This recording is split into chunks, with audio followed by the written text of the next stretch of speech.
میں اب اس سے چھٹکارا نہیں پا سکتا، چاہے یہ مجھے کتنی ہی تکلیف کیوں نہ دے۔ اور شاید اسی بے اختیاری کی وجہ سے وہ دنیا سے بے خوف ہو جاتا ہے۔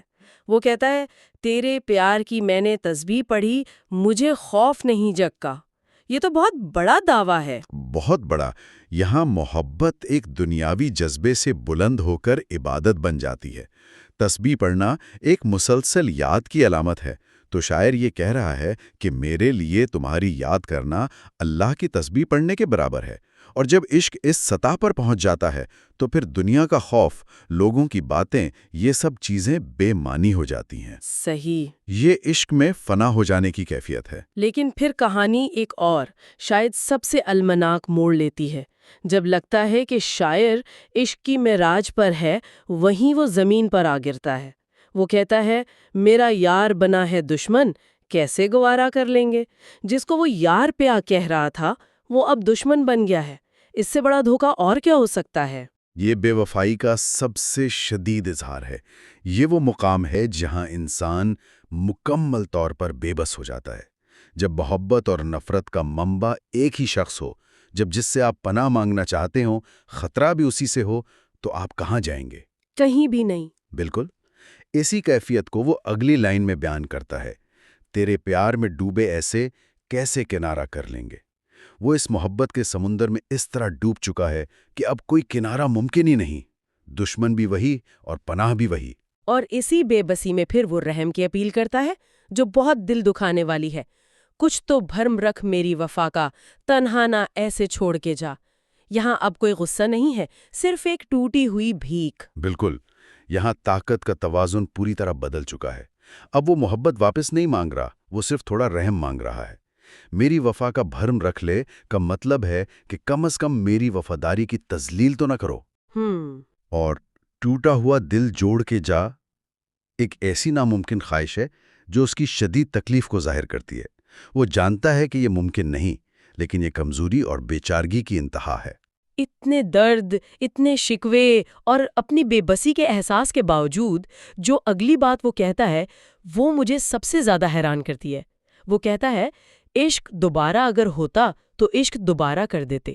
اتنا سب کچھ ہونے کے بعد بھی یہ کہنا، یہ کیا ہے؟ یہ کمال کی عقیدت ہے یا کچھ اور؟ یہ اس گیت کا آپ کہہ سکتے ہیں فلسفیانہ کلائمیکس ہے۔ یہ عقیدت کی وہ بلند ترین چوٹی ہے جہاں درد اور محبت ایک ہو جاتے ہیں۔ تمام تر تکلیف سہنے کے باوجود شاعر محبت کے تجربے کو ہی دوبارہ چننے کا عزم ظاہر کرتا ہے۔ اس سے یہ ظاہر ہوتا ہے کہ یہ محبت اب اس کے لیے کوئی انتخاب نہیں رہی، بلکہ اس کی فطرت بن چکی ہے۔ وہ کہہ رہا ہے کہ نتیجہ چاہے جو بھی ہو، عشق کا وہ احساس خود اتنا قیمتی تھا کہ میں یہ سودا دوبارہ کروں گا۔ اور آخر میں جب شاید الفاظ اس درد کو بیان نہیں کر پاتے تو اس کا اظہار بہت شدید اور جسمانی ہو جاتا ہے۔ وہ کہتا ہے آ کے دیکھ لے درد میرے، تو چیر کے دل دکھلا دیں گے۔ جیسے وہ کہہ رہا ہو کہ میری باتیں چھوڑو، آ کر خود دیکھ لو کہ تم نے کیا حال کیا ہے۔ یہاں جذباتی درد اپنی انتہا کو پہنچ کر ایک جسمانی حقیقت کا روپ دھار لیتا ہے۔ یہ محبوب کو اپنی تکلیف کی گہرائی سمجھانے کی ایک بے چین آخری کوشش ہے۔ جب زبان ناکام ہو جاتی ہے تو انسان اپنے جسم کی طرف اشارہ کرتا ہے، کہتا ہے آؤ اور میرے دل کو چیر کر دیکھ لو کہ اندر کیا طوفان ہے۔ اور اس کے فوراً بعد والی لائن تو اور بھی گہری ہے، چھلک گئے جو آنسو تیرے، زخموں پہ ہم لگا لیں گے۔ یہ کیسی محبت ہے؟ یہ کمال کی لائن ہے۔ یہاں عاشق اپنے زخموں کے لیے مرہم بھی محبوب سے ہی مانگ رہا ہے، لیکن وہ مرہم اس کی ہمدردی نہیں بلکہ اس کے اپنے آنسو ہیں۔ وہ کہہ رہا ہے کہ اگر تمہیں میرے درد کو دیکھ کر رونا آ جائے تو تمہارے وہ آنسو ہی میرے لیے شفا بن جائیں گے۔ یہ اس بات کی علامت ہے کہ محبوب سے جڑی ہر چیز، حتیٰ کہ اس کا غم بھی، عاشق کے لیے مقدس ہو جاتا ہے۔ تو ہم نے ایک مکمل جذباتی سفر طے کیا، ایک معصوم التجا سے شروع ہو کر بے وفائی کے الزامات، رنگریز کی محبت اور پھر یار کے دشمن بن جانے کے درد سے گزرتے ہوئے ایک ایسی غیر مشروط محبت تک پہنچے جو تمام تکلیفوں کے باوجود قائم رہتی ہے۔ خلاصہ یہ ہے کہ یہ کلام محبت کے دوہرے پن کو، اس کی ڈویلٹی کو بڑی خوبصورتی سے ظاہر کرتا ہے۔